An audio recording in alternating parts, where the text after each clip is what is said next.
Hey gorgeous souls, I'm Sarah, and I'm about to tell you the most twisted anniversary story that turned my romantic evening into the night I discovered my husband's most sinister plan, and how I turned his own weapon against his accomplice sister. In the most poetic justice you've ever heard. When I caught my husband Marcus spiking my champagne with what I later discovered were heavy sedatives during our 10th anniversary dinner, I didn't just confront him. I switched that drugged glass with his sister Jessica's drink and watched as their sick plan to rob me of my inheritance money completely backfired in the most spectacular way possible. But here's where this anniversary revenge gets absolutely insane. Marcus and Jessica had been planning this for months. They wanted to drug me, make me accidentally sign over my $800,000 inheritance to Marcus, and then gaslight me into believing I'd done it willingly while intoxicated. Instead, Jessica ended up so drugged that she confessed their entire scheme to a restaurant full of witnesses, including the police I'd secretly called.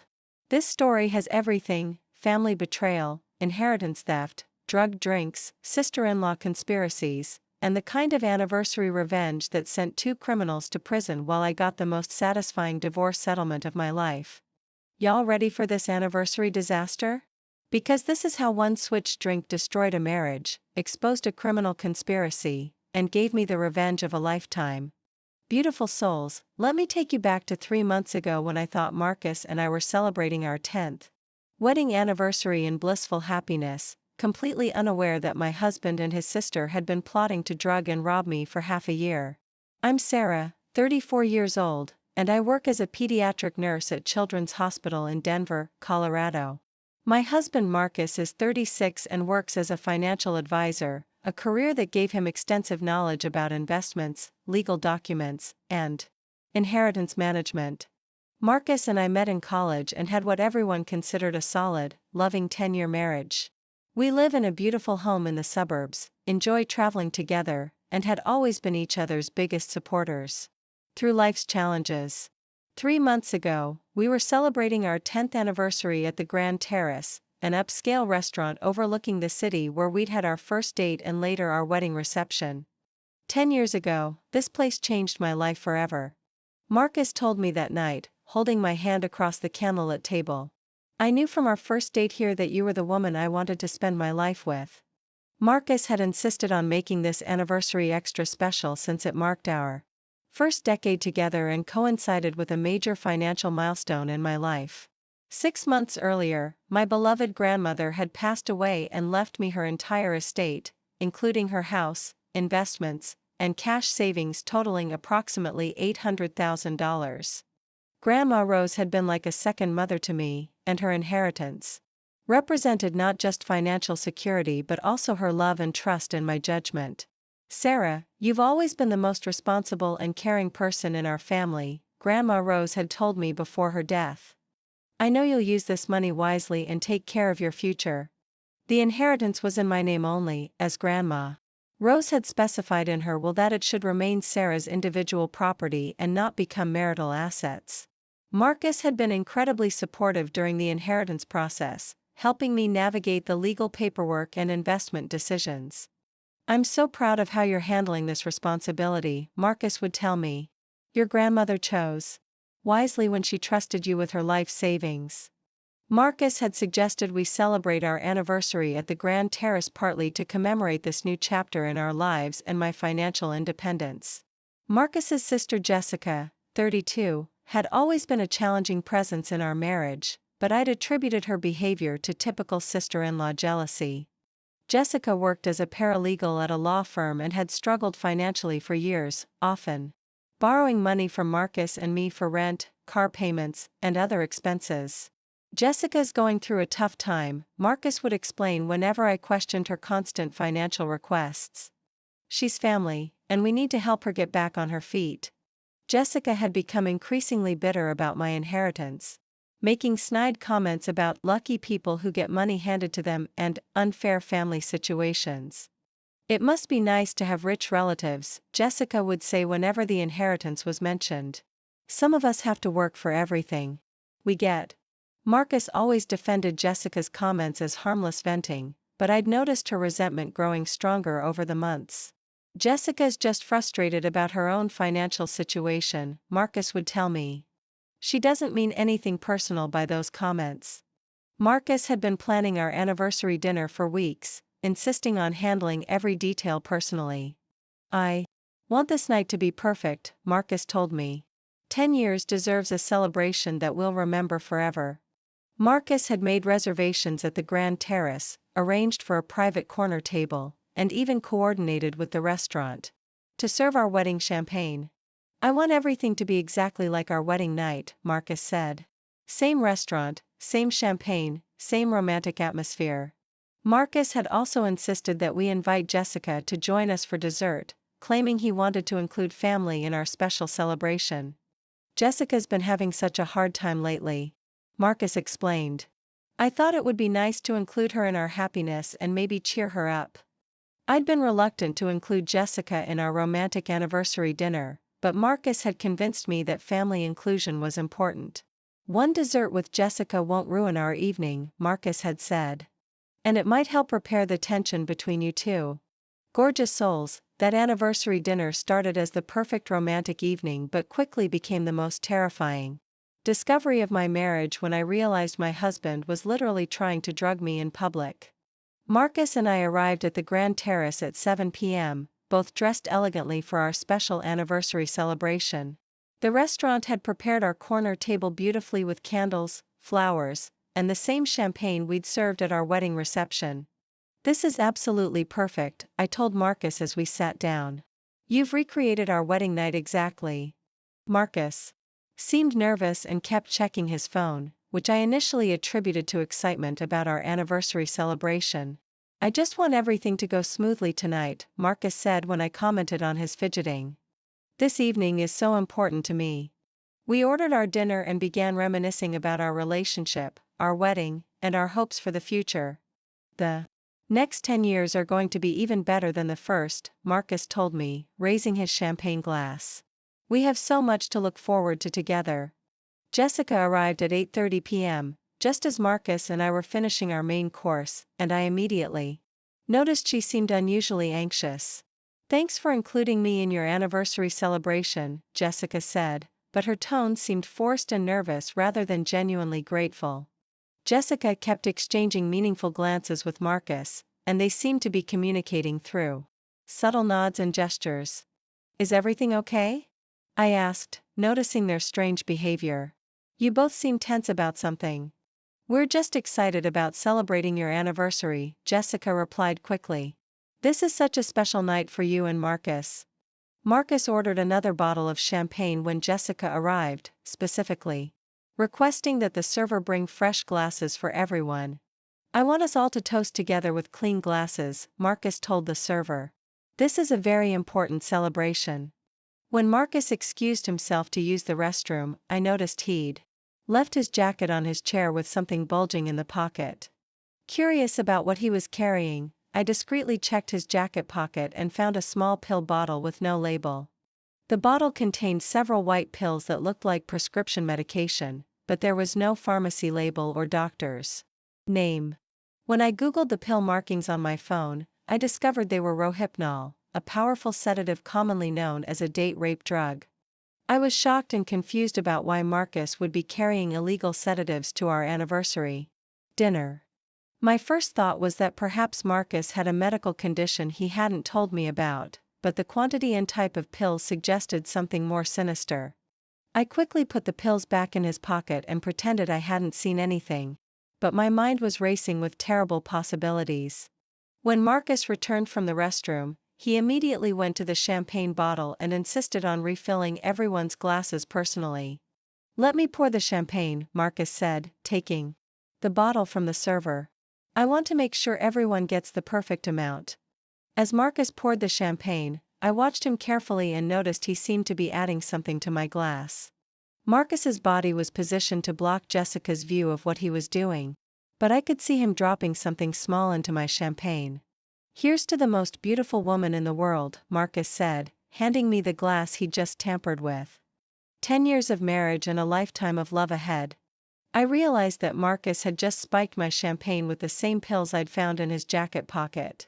My husband, the man I'd trusted with my life for 10 years, was trying to drug me at our anniversary dinner. "Thank you, darling," I said, taking the glass but having no intention of drinking it. "This champagne is so special to me." As I processed what I'd witnessed, I began connecting Marcus's behavior to recent conversations about my inheritance and financial planning. Marcus had been pressuring me to sign new investment documents and power of attorney papers, claiming they would optimize my inheritance management. "These documents will make sure your grandmother's money is invested properly," Marcus had told me repeatedly. "You should sign them while the legal process is still fresh in your mind." I'd been hesitant to sign anything without fully understanding the implications, which had clearly frustrated Marcus. "Sarah, you need to trust me about financial matters," Marcus had said. "I'm a financial advisor, and I know what's best for your inheritance." Now I realized that Marcus was planning to drug me so I would sign documents while intoxicated, possibly transferring my inheritance to him. Jessica's presence suddenly made sense. She was here to witness my signatures and serve as Marcus's accomplice in this scheme. "I can't believe they're actually doing this," I thought to myself. "My husband and his sister are trying to rob me of my inheritance." Beautiful souls, when I realized my husband was trying to drug me to steal my inheritance, I didn't panic or confront him immediately. Instead, I planned the most poetic justice possible, using their own weapon against them. I excused myself to use the restroom, telling Marcus and Jessica I needed to freshen up before our anniversary toast. "Take your time, beautiful," Marcus said, clearly eager for me to return and drink the spiked champagne. "Jessica and I will wait here for you." In the restroom, I quickly called my best friend Emma, who worked as a criminal defense attorney, and explained the situation. "Sarah, you need to document everything and call the police immediately," Emma told me. "What Marcus is doing is attempted drugging and theft. I want to catch them in the act," I told Emma. "If I can get them to confess their plan, we'll have concrete evidence of their conspiracy." Emma agreed to call the police discreetly and have them stationed outside the restaurant to intervene if necessary. "Be careful, Sarah," Emma warned me. "If they're desperate enough to drug you, they might be dangerous when confronted." I also used my phone to start recording audio, planning to capture any confessions or incriminating conversations. When I returned to the table, Marcus and Jessica were whispering together but immediately stopped when they saw me. "Ready for our anniversary toast?" Marcus asked, holding up his champagne glass. "This is going to be a night we'll never forget." "Absolutely," I replied, picking up my spiked glass. "But first, let me use the restroom one more time. I want to look perfect for our photos." As I stood up, I accidentally knocked over the salt shaker, creating a small distraction that required everyone to look down at the table. During that brief moment, I quickly switched my spiked champagne glass with Jessica's clean glass. "Oops, sorry about that," I said, helping to clean up the salt. "I'm just so excited about our celebration."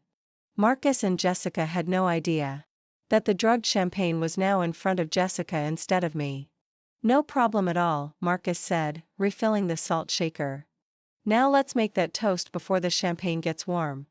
Marcus raised his glass and proposed a toast to our marriage, our future, and what he called new financial opportunities.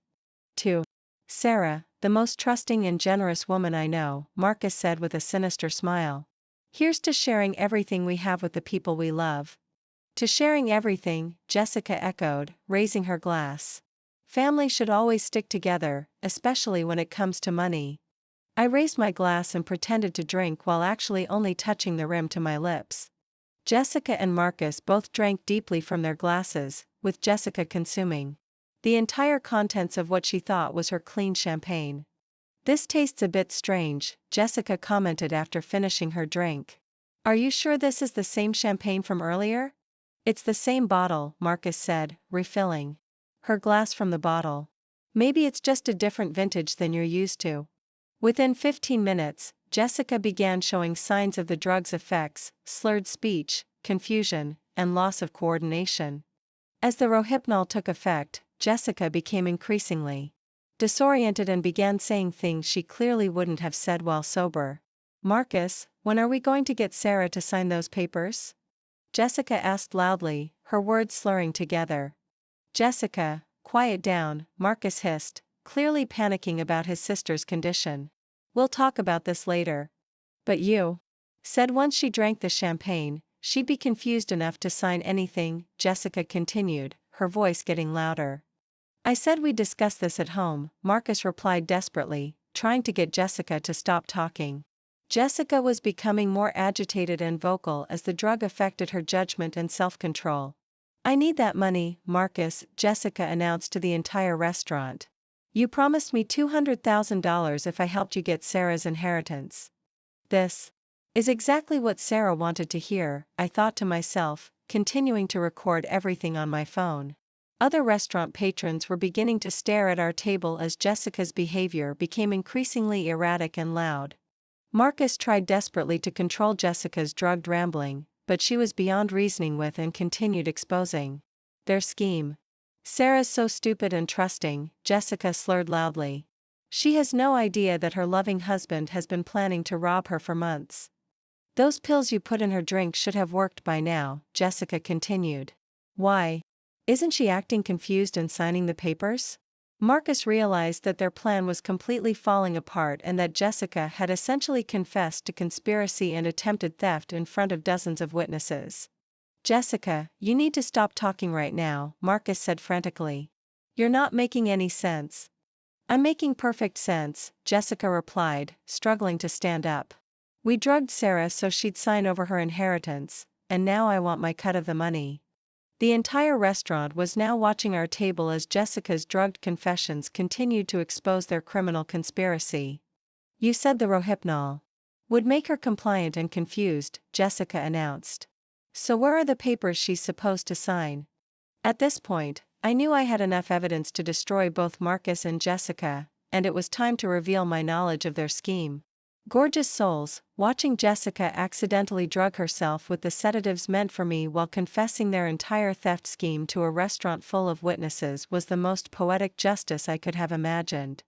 I stood up from the table and addressed Marcus and Jessica with the entire restaurant watching our confrontation. Marcus, I want you to know that I found the Rohypnol in your jacket pocket an hour ago, I announced clearly. I watched you spike my champagne with date rape drugs. Marcus's face went completely white as he realized I knew about their scheme and had been aware of it throughout the evening. Sarah, I can explain, Marcus stammered desperately. This isn't what it looks like. It looks like you and Jessica planned to drug me so I'd sign over my inheritance while intoxicated, I continued. And thanks to Jessica's drugged confession, everyone in this restaurant knows exactly what you attempted to do. Jessica was now barely coherent but still trying to defend their actions through her drug-induced haze. We deserved that money, Jessica slurred. You didn't earn it, and we needed it more than you do. Jessica, you just confessed to conspiracy, attempted theft, and drugging in front of 50 witnesses, I told her. I hope that $200,000 was worth destroying your life. The restaurant manager approached our table, clearly concerned about the disturbance and Jessica's condition.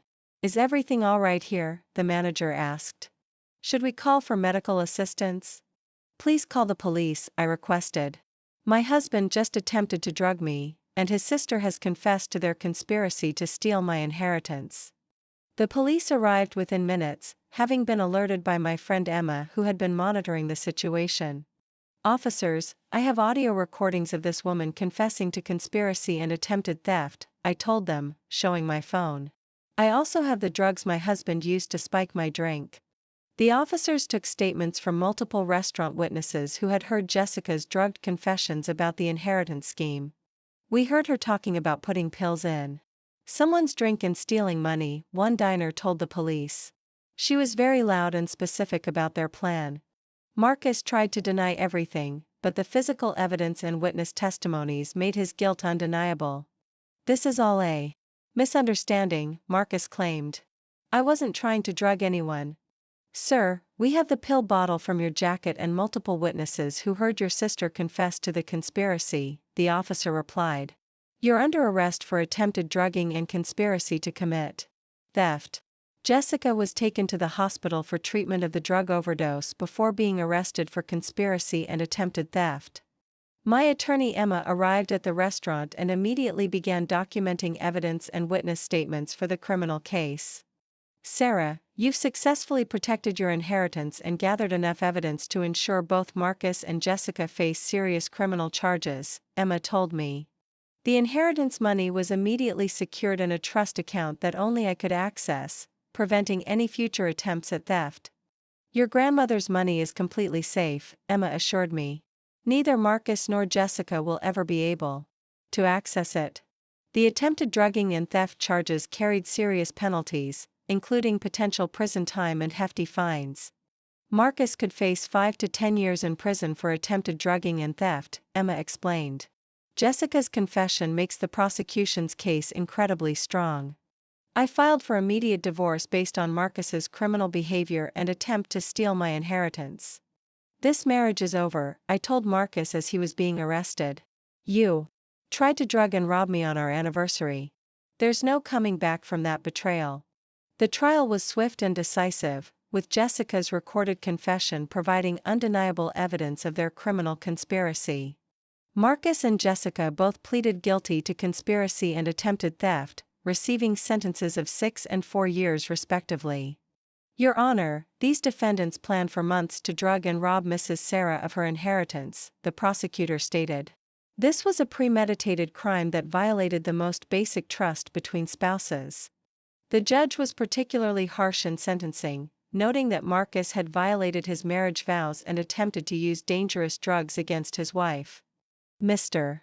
Marcus, you betrayed your wife's trust in the most heinous way possible, the judge said. Your sentence reflects the severity of your crimes and the danger you posed to Mrs. Sarah. Jessica's drug-induced confession had been so comprehensive that she had no defense against the charges. Miss Jessica, your own words condemned you. The judge told her. You confessed to conspiracy and attempted theft in front of dozens of witnesses. The divorce settlement was extremely favorable to me, with Marcus losing all rights to marital property and being ordered to pay substantial alimony. Marcus's criminal behavior voids any claim he might have had to shared assets, my attorney explained. He'll leave this marriage with nothing. The $800,000 inheritance remained entirely mine, and I used a portion of it to fund a foundation in my grandmother's name supporting elderly care. Grandma Rose would be proud that her money is being used to help people rather than being stolen by criminals, I reflected. I also moved to a new city to start fresh, leaving behind all reminders of my marriage to Marcus. This inheritance was meant to give me freedom and security, I realized. It's fitting that it also freed me from a marriage built on lies and criminal intentions. Today, I'm happily remarried to a man who respects me and would never dream of drugging me or stealing from me. My new husband David treats me with the love and respect I deserve, I can now say with confidence. He's everything Marcus pretended to be. That's how you handle a husband who tries to drug you and steal your inheritance, y'all. You turn his own weapon against his accomplice and let their greed destroy them both. Sometimes the best revenge comes from simply allowing criminals to incriminate themselves while you document everything for the police. Marcus and Jessica thought they were clever enough to drug me and steal my money, but their greed and overconfidence led to their complete downfall. Trust your instincts, gorgeous souls. If something feels wrong, investigate. If someone tries to hurt you, document everything and let the law handle the consequences. Never let anyone, not even your spouse, drug you or steal from you. Your safety and security are worth more than any relationship. And gorgeous souls, if this story resonated with you, if you've been betrayed by someone who tried to drug or rob you, I want you to know that you have the power to fight back and protect yourself. If you want to hear more stories like this, more tales of anniversary revenge, inheritance protection, and criminal consequences, make sure you hit that subscribe button and ring that notification bell. Your support means everything to me, beautiful souls.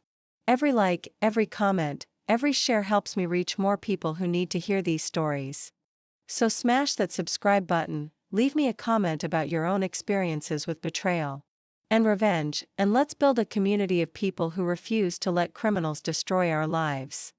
I'll see you gorgeous souls in the next story, and remember, never let anyone drug you, steal from you, or betray your trust.